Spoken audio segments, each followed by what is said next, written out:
বিশাল মঞ্চে এত বড় প্ল্যাটফর্মে কথা বলা আমার জন্য সাজে না। তারপরও আমাদের মুরব্বীরা আমাদের ডানে বায়ে বসে আছেন, ওনাদের আদেশ ক্রমে, ওনাদের অনুমতি ক্রমে কিছু কথা আজকের এই ঐতিহাসিক প্রোগ্রামে আপনাদের সামনে উপস্থাপন করার চেষ্টা করব। ওমা তৌফিক ইল্লা বিল্লাহ।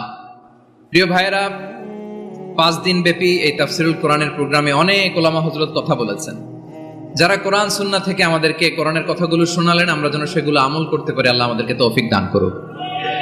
শুরুতে আমাদের নিয়তটাকে খালেস করে নেওয়া দরকার। এই যে গ্যাদারিং, এই যে হিউজ শোডাউন, এগুলো যদি আমাদের নিজেদেরকে পরিবর্তন না করে তাহলে এতে কোনো লাভ নাই। জোরে বলেন ঠিক কিনা? এই প্রোগ্রাম যদি আমাদের জীবনকে পরিবর্তন করে, আমাদের চিন্তার ডিএনএ কে চেঞ্জ করে দেয়, তাহলেই চট্টগ্রামের প্যারেড ময়দান সার্থক। আসুন আমরা চিন্তাকে খালেস করে নেই। আমরা সবাই নিয়ত করি যে যতটুকু কথা আমরা কোরআনের আলোকে শুনবো, আমলের নিয়তে শুনবো ইনশাআল্লাহ। বলেন সবাই। আমাদের কথা অনেক বেশি, সময় অনেক কম। আমরা আর কাল বিলম্ব না করে মহাবিশ্বয় মহাগ্রন্থ আল কুরআন আল কারীম থেকে কিছু কথা শুনি। আমি যে টপিকটা নিয়ে আজকের ঐতিহাসিক চট্টগ্রামের প্যারেড ময়দানের তাফসিরুল কোরআন প্রোগ্রামে আলোচনা করব, সেটা হচ্ছে সূরাতু আন-নাহলের 90 নম্বর আয়াত নিয়ে কিছু কথা আমরা উপস্থাপন করবার চেষ্টা করব ইনশাআল্লাহ। আমার খুতবার শুরুতেই আপনারা মোটামুটি আন্দাজ করে ফেলেছেন যে আমি কি নিয়ে আলোচনা করব, কারণ যে আয়াতটি আমি তেলাওয়াত করেছি এই আয়াতটি প্রায়শই এই ভূখণ্ডে, এই বাংলাদেশে জুমার দিনে খতিব সাহেবরা দ্বিতীয় খুতবার শেষের দিকে পড়ে না? কি কমন পড়ছে? ইন্নাল্লাহা ইয়া'মুরু বিল আদলি ওয়াল ইহসান ওয়া ইতা'i যিল কুরবা ওয়া ইয়ানহা আনিল ফাহশাই ওয়াল মুনকারি ওয়াল বাগি ইয়া'iদুকুম লাআল্লাকুম তাযাক্কারুন। মুখস্থ আছে না সবার? আসুন আমরা এই আয়াতের সরল অর্থ, এর মর্মবাণী, এর সংক্ষিপ্ত তাফসীর সবাই মিলে আজকের এই প্রোগ্রাম থেকে উদ্ধার করার চেষ্টা করি। আপনারা মনোযোগী আছেন তো? ইনশাআল্লাহ। এই আয়াতটা অনেক কম্প্রিহেন্সিভ একটা আয়াত। সাইয়েদনা আব্দুল্লাহ ইবনে মাসউদ রাদিয়াল্লাহু তাআলা আনহু উনি বলেছেন, ইন্নাহা মিন আজমাই আয়াতিল কুরআন। এটা কোরআনের সবচেয়ে জামে মানে আয়াত। যদিও ছোট্ট আয়াত, অল্প কিছু কথামালা, কিন্তু তিনি বলতেন এটা কোরআনের সবচাইতে জামিআ মানে সবচেয়ে কম্প্রিহেন্সিভ একটা আয়াত, যেখানে কথা কম, শব্দ কম, কিন্তু এটার দোতনা, এটার আবেদন, এটার মিনিং অনেক বেশি। সুবহানাল্লাহ। এই আয়াতে আল্লাহ তাআলা বেসিক্যালি আমাদেরকে 3টা বিষয়ে আদেশ করেছেন আর 3টা বিষয়ে বারণ করেছেন, মানে নিষেধ করেছেন। আওয়াজ করে বলুন, আদেশ করেছেন কয়টা? প্রিয় চট্টলার ভাইয়েরা, আমার মতো এই যে 3 আঙ্গুল উঁচু করে বলেন, আদেশ করেছেন কয়টা? আবার নিষেধও কয়টা? মানবো তো আমরা ইনশাআল্লাহ? বলেন সবাই। 3 do's and 3 don'ts, do's and don'ts। 3টা আদেশ, 3টা নিষেধ। এই 3টা আদেশ আর 3টা নিষেধের ভেতরে আল্লাহ তাআলা গোটা ইসলামী শরিয়ার মূল নির্যাসকে ঢুকিয়ে দিয়েছেন। সুবহানাল্লাহ। এই ছোট্ট একটা আয়াতে গোটা ইসলামী শরিয়ার, the gist, the cream of the creams, গোটা ইসলামী শরিয়ার মূল নির্যাসকে আল্লাহ ঢুকিয়ে দিয়েছেন। 3টা আদেশ আর 3টা নিষেধ। আসুন আমরা সরাসরি কোরআন থেকে শুনি, সবাই পড়ুন।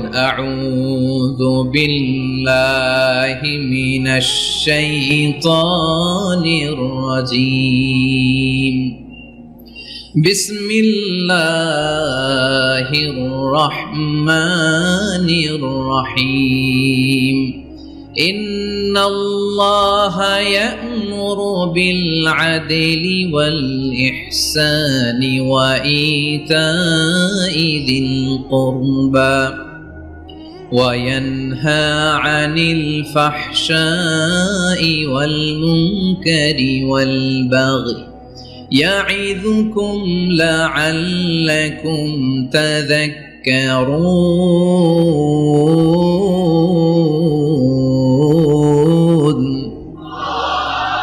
আল্লাহ তাআলা ইরশাদ করছেন, ইন্নাল্লাহা ইয়া'মুরু বিল আদলি ওয়াল ইহসান। নিশ্চয় আল্লাহ তাআলা তোমাদেরকে ন্যায় বিচারের আদেশ দেন, সদাচরণের আদেশ দেন, নিকট আত্মীয়দেরকে দানের আদেশ দেন। আদেশ কয়টা? আওয়াজ করে সবাই বলুন তো কয়টা? নিশ্চয় আল্লাহ তাআলা তোমাদেরকে ন্যায় বিচারের আদেশ দেন, সদাচরণের আদেশ দেন, তিনি তোমাদের নিকট আত্মীয়দেরকে দানের আদেশ দেন, আর তিনি তোমাদেরকে অশ্লীলতা থেকে নিষেধ করেন, মন্দ কাজ থেকে নিষেধ করেন, অবাধ্যতা সীমা লঙ্ঘন থেকে নিষেধ করেন। তিনি তোমাদেরকে উপদেশ দেন যাতে তোমরা শিক্ষা গ্রহণ করো। সুবহানাল্লাহ। উপদেশ দিচ্ছে স্বয়ংকে, তিনটা জিনিসের আদেশ। ইয়ামুরু বিল আদল, সুবিচার ন্যায় বিচারের আদেশ তিনি দেন। ইহসানের আদেশ দেন, যাতে আমরা ইহসান করি, একে অপরের প্রতি সুবিচার করি, মহানুভবতা দেখায়, অনুগ্রহ দেখায়, আর নিকট আত্মীয়দেরকে যেন আমরা দান করি। এই তিনটা আদেশ তিনি দিয়েছেন। আর কোন তিনটা জিনিস থেকে তিনি বারণ করেছেন? অশ্লীলতা, ফাহশা, মুনকার, মানে সব মন্দ আর অসৎ কাজ, এগুলো থেকে তিনি আমাদেরকে বারণ করেন।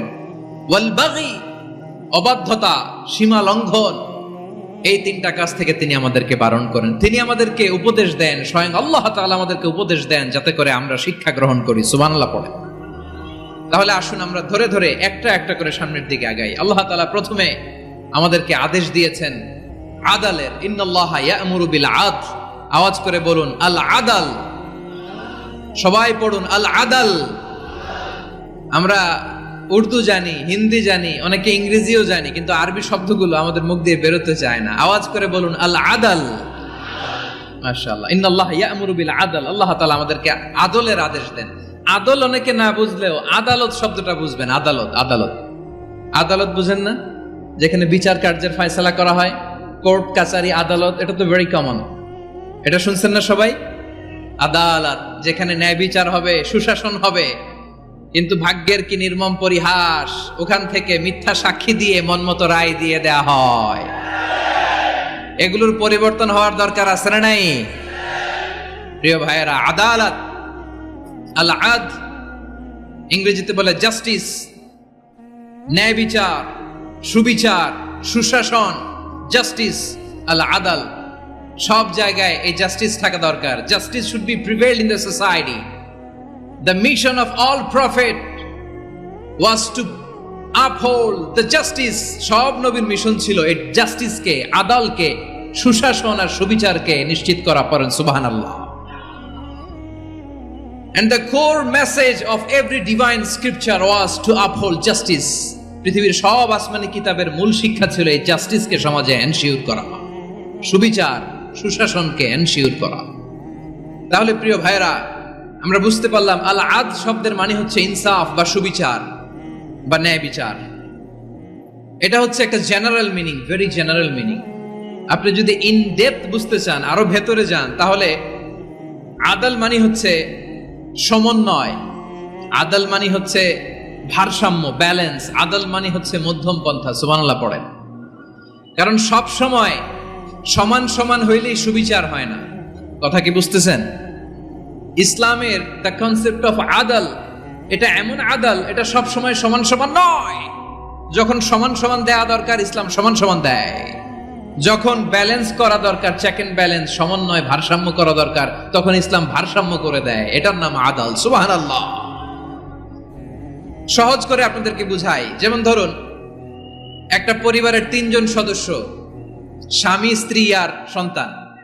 তাদের সকালবেলার ব্রেকফাস্টে, স্বামীর সকালের নাস্তায় স্বামীর 3টা রুটি লাগে, স্ত্রীর 2টা লাগে, আর সন্তানের 1টা রুটি লাগে। এখন আমি যদি সমান সমান করে আদল করতে চাই, সবাইকে যদি 3টা করে রুটি দেই, তাহলে স্বামী বেচারার জন্য ঠিক আছে? কি বলেন? কথা কি বুঝতেছেন না কষ্ট হয়ে যাচ্ছে? যদি সমান সমানের নিয়মে আগাই, তাহলে 3টা করে যদি রুটি দেই, স্বামীর জন্য ওকে, কিন্তু স্ত্রীর জন্য 1টা বেশি হয়ে যায়। আর সন্তানের জন্য কয়টা বেশি হয়? আচ্ছা, এই তো বুঝতেছেন, মাশাআল্লাহ। আচ্ছা, 2টা করে যদি সবাই রে দেয় সমান সমান নীতিতে, তাহলে স্ত্রীর জন্য, স্ত্রী বেচারির জন্য ঠিক আছে, কিন্তু স্বামীর কয়টা কম পড়ে? আর সন্তানের বেশি হয়ে যায় কয়টা? আচ্ছা, সমান সমান নীতিতে সবাইকে যদি সকালের নাস্তার জন্য 1টা করে রুটি দেই, সন্তানের জন্য ঠিক আছে, কিন্তু স্ত্রী বেচারির কম পড়ে কয়টা?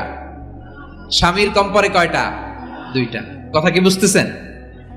আর আমি যদি স্বামীকে দেই 3টা, স্ত্রীকে দেই 2টা, আর সন্তানকে দেই 1টা, তাহলে কারো অপচয় হবে না। যার যতটুকু দরকার ঠিক ততটুকুই কাজে লাগবে। চিল্লায় বলেন ঠিক কিনা? এটাই হচ্ছে ইসলামের আদল, যেখানে যার যতটুকু দরকার তাকে সেখানে ঠিক ততটুকু দিয়ে দেওয়ার নামই হচ্ছে আদল। চিল্লায় পড়েন আল্লাহু আকবার। রব্বুল আলামিন বলেন, ইউসিকুমুল্লাহু ফি আওলাদিকুম লিযযাকারি মিসলু হাযযিল উনসায়াইন। আল্লাহ তোমাদেরকে ওসিয়ত করেন, তোমাদেরকে আদেশ দেন, উত্তরাধিকার সম্পদ যখন বন্টন হবে ছেলেরা যতটুকু পাবে মেয়ে পাবে তার অর্ধেক। সুবহানাল্লাহ বলেন। দেখেন, ছেলে যদ্দূর মেয়ে অর্ধেক, ছেলে ডবল পাবে। আপাত দৃষ্টিতে মনে হয় এখানে অবিচার হয়েছে, কিন্তু আসলে কি অবিচার হয়েছে? আপনি বিয়ের ক্ষেত্রে যান, ওইখানে আবার ছেলে মোহরানা দেয়, মেয়ে সেখানে মোহরানা পায়। তাহলে চেক এন্ড ব্যালেন্স, ভারসাম্য, ব্যালেন্স, মধ্যম পন্থা এখানে আছে না নাই? এটাই হচ্ছে ইসলামের আদল। আল্লাহ তাআলা এই আদলের আদেশ দিয়েছেন, সুবিচার, ন্যায় বিচার, সুশাসন এবং ভারসাম্যের আদেশ দিয়েছেন। প্রিয় ভাইয়েরা, একটি শান্তিময় সমাজ, একটা সমৃদ্ধ সমাজ, একটা মানবিক সমাজ যদি আমরা পেতে চাই, এই আয়াতের মধ্যে যতগুলো পয়েন্ট আছে সবগুলোর বাস্তবায়ন লাগবে। কথা বুঝতে পেরেছেন? বলেন, আওয়াজ করে বলেন, আমরা একটা শান্তির সমাজ চাই কি চাই না? আমরা একটা সমৃদ্ধ বাংলাদেশ চাই কি চাই না? আমরা একটা মানবিক বাংলাদেশ চাই কি চাই না? এই আয়াতে আল্লাহ তাআলা একটা মানবিক সমাজের রূপরেখা টেনেছেন। তার প্রথম কথা হচ্ছে, ইন্নাল্লাহা ইয়ামুরু বিল আদল। আল্লাহ তাআলা তোমাদেরকে আদলের নির্দেশনা দেয়, সুবিচার, সুশাসনের নির্দেশনা দেয়। যে সমাজে আদল থাকে না সে সমাজে জুলুম মানুষের ঘাড়ে চেপে বসে। আদলের বিপরীত হচ্ছে জুলুম। আদলের বিপরীত কি? জুলুম বা জাওর, অত্যাচার, অবিচার, বৈষম্য। এই যে বৈষম্য বিরোধী ছাত্র আন্দোলন,